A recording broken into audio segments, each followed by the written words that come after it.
Welcome back, friends, and welcome to our new friends on the channel as well. On this week's edition of Magpie Farm, we're going to be checking in on the cottage renovation. Yes, we've paused the house renovation. We've still done one or two things in the house, but we primarily paused it to work a little bit on the cottage. We've also going to look at the rabbits and check in on those. Some exciting news on those. We'll be revealing the sexes of the kits that Mildred had around 8 weeks ago now. We'll also be checking in on Mildred and June themselves, and then we'll be popping over to see the chickens and say hi to the new runner ducks. That's right, the runner ducks have arrived if you haven't seen already. And then we're going to have a look at the fields and some new no-till beds with a different slant on them, so check those out.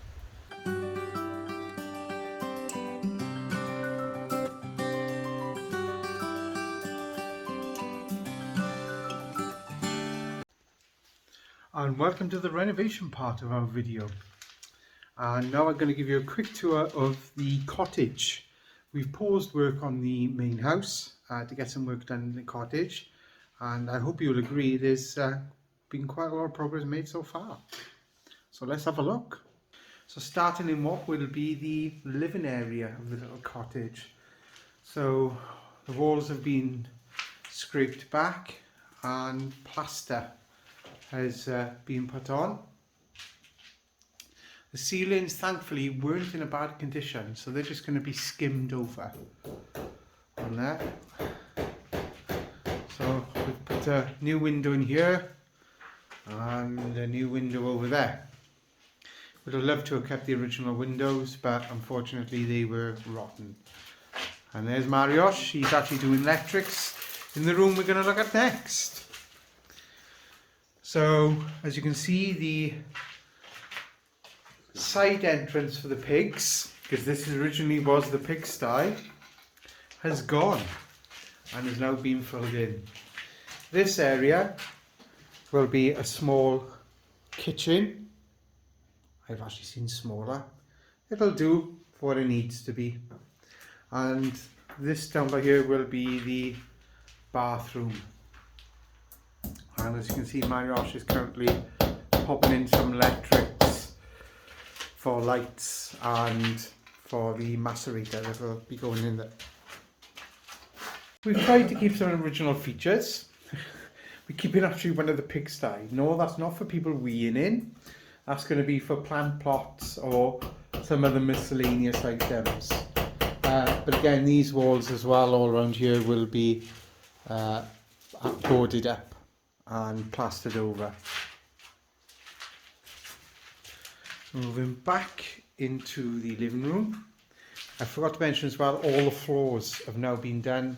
They've been concreted. There's like 3 different layers. There's styrofoam underneath there. There's a permeable layer or whatever the heck it's called. Okay, so I just had to clarify, it's a damp proof layer that's underneath there. Okay. And we've got the cellar, which will be the bedroom. There's not much light in here at the moment. There is one window by here, and there's going to be another window opened up there. Originally was a window, but it's bricked up on the other side, so that will be opened up. So this will be like the main bedroom, if you like. This is a cottage only like for 2 people if somebody wants to come for a holiday stay or family. And again, the floor has been taken up and redone in here as well. And in fact, I think it's still a bit drying in some places. But yeah, a lot of work's been done. Mariusz has done the electrics, basic electrics in here, and then we'll get it all checked out then by a qualified electrician. So that's the update on the renovation work in the cottage. We have done little bits in the house. We've tried repairing the stairs, which I'll show you in a moment, because the stairs was quite badly, well, damaged for want of a better word, whereby it had been eaten away and damp. But we looked at getting a new stairs to get one actually fitted in, and they wanted something in the region of £1,000, which is what, $1,400. Well, it may not seem like a mega bucks, but we have spent a significant amount on this house renovating already. So where we could save money, we will do so. So what we've done is actually repaired the stairs as best we can at the moment, and just got a cheap carpet and carpeted the stairs for now.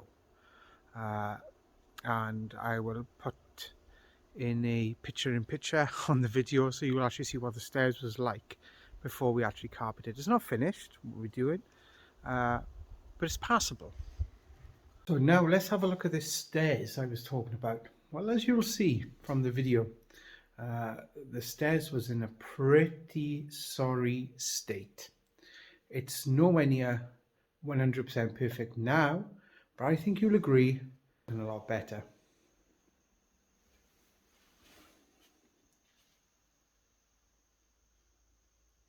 So it still needs to be painted, and there's still a couple of the boards to go on. So basically what we did was we filled in where the gaps are. There's still 1 or 2 gaps there, as you can see. So we need to fill those in, which we will with wood filler. And then we basically just put a trim going up there. And there'll be another piece of trim going there. And there'll be another piece of trim going up there. And then we do need to get 2 pieces of wood to go in where we've cut out the old pieces of wood that were rotten, basically. So we'll cut that out and then get a piece in there and then fill it in so it's as flat as possible. And then we will actually repaint the stairs. But for now, we've put the carpet on, and it actually makes it possible to go up and down the stairs. So tell us what you think. Do you think that's a good solution for the now? Enjoying this week's video, please consider giving us a like, and please consider subscribing if you haven't already. And of course, if you are going to subscribe and you want to get notified of future videos, hit the bell button down below. And we're always willing to answer any questions. We've always said from the beginning that the work that we're sharing with you, that we're doing, is warts and all, our ups and our downs. Things that we do wrong, so maybe other people won't repeat them, we will learn from that. Now join us for an update on the rabbits. And let's see how the rabbits are getting on. The new kits are due very soon. Both June and Mildred are due a litter. So literally within the next week, we'll have even more young bunnies jumping around the place. So I say good morning to June and Mildred. Hello, June. Are you okay? Yes, you having your food? Yes. How about you, Mildred? How are you this morning? Feeling very big, are you?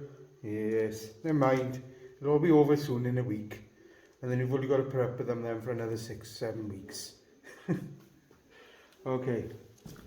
Let's have a quick look on the young kits. Okay, these are 2 males we have. We have 2 males and we have a female.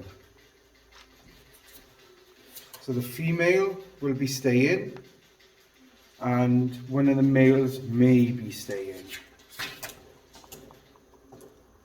Now let's go and check in on those chickens and those new runner ducks. The chickens, we've moved over to supplementing with a fermented feed, which basically is this that's left in water for 2 to 3 days, non-chlorinated water. We use the well water here because we do test our well water. We give it a stir every day or so and it ferments, and the chickens seem to really like it. And basically what it does, it doubles in volume. So you're basically halving your feed bill. I still give pellets as well, because I think it's important that they have the choice of the two, because I can't just say, all right, You had pellets all your life so far, and now you're no longer having them. So we introduce it slowly. And of course, we've had new runner ducks. And whilst one of them was a little bit limp from the transport here, I'm glad to say that she has recovered. Apparently we have 3 females and 1 male, the white being the male. Now I tend to name the males, don't ask me why, I just do. We have Mr. Rooster over there, or Big Boy. So we need to find a name for the duck, the male runner duck. What do you think we should call him? So, up to you guys. What do you think we should call the male runner duck? Have a think and post it in the comments below. We've also spent quite a while upgrading the chicken coop. I've mentioned that before. We have the quarantine area in there and the chick breeding area for future use. We are going to be further expanding this with another section in that direction, where that log is at an angle. That's the area we're going to go into. 1 or 2 of the trees are going to be coming down in here as well. They're very old and they've actually stopped producing, and one of them has got a lot of fungi growing on it, so it provides us an opportunity to do something about that. So we're actually going to do it. The other tree is actually going to stay in there because we're not going to actually roof them totally off. I'm toying with the idea, but I'm not 100% convinced that we'll put a top on there. We do have an outer fence around the orchard area and a gate down by there. Plus we have the electric fencing. Plus they have the double netted chicken wire around, and it's the welded chicken wire around their actual coops. And that's actually buried in and then pinned in with fabric pins, the large pins that you get for putting in fabric. And that is the duck food over there which the chickens are eating, and the ducks seem absolutely not interested in pellets for the most part, or the grains. They're just more interested in actually just foraging. It's time for us to have a quick look at what's happening in the field and with the no-till beds, including the new no-till beds. A lot of bit of work going on in the fields as well. More harvesting and there's still more harvesting to do, but also we've been creating some more no-till beds. Slightly different take on the traditional no-till bed, and I'll show you now. And this is inspired from Liz's channel, of which I'll put a link down below. But basically you have chippings, earth, space, earth, chippings. And the idea behind this then is then down the middle will go the manure, the fertilizer, and that will help fertilize each lane, if you like. So what we've got in here, we've got some strawberry plants. So I'm replicating what Liz is doing at the moment, just to see with the different in climate will make such a significant difference, because we are climate zone 7B. So we've got strawberries, but also in between the strawberries we've got garlic planted, because apparently this will help keep off the little insects from eating the strawberries. And then for when I run out of the strawberry runs, it's then all garlic. Over here, haven't decided yet what's going to go.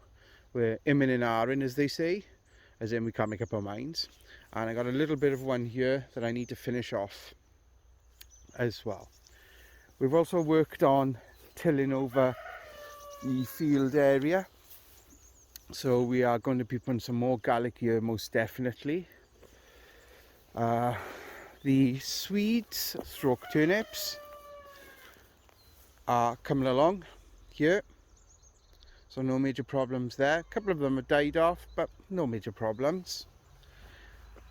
The earlier ones that were planted are coming along quite nicely, as you can see there, coming along quite nicely. The beetroot needs a bit of a weeding. This is the late beetroot that we put in. We've got more potatoes that will shortly be needing harvesting, and that's on this side and over there. Can you believe the cabbages are now starting? But I don't think they'll come to anything, the ones we planted out earlier in the year. And we got some more Swede stroke turnips over here, and these were literally just free flowed, sown. And we've got a few that are coming. I have actually weeded the bed ones, and I've actually thinned them out as well. The parsnips, zip. Nothing has come of them. Coming weeks we'll actually be revealing what our plans are for the rest of the fields. We have some major plans, very ambitious plans for the coming year, and hopefully you will join us and you will see the fruits of those plans actually come alive.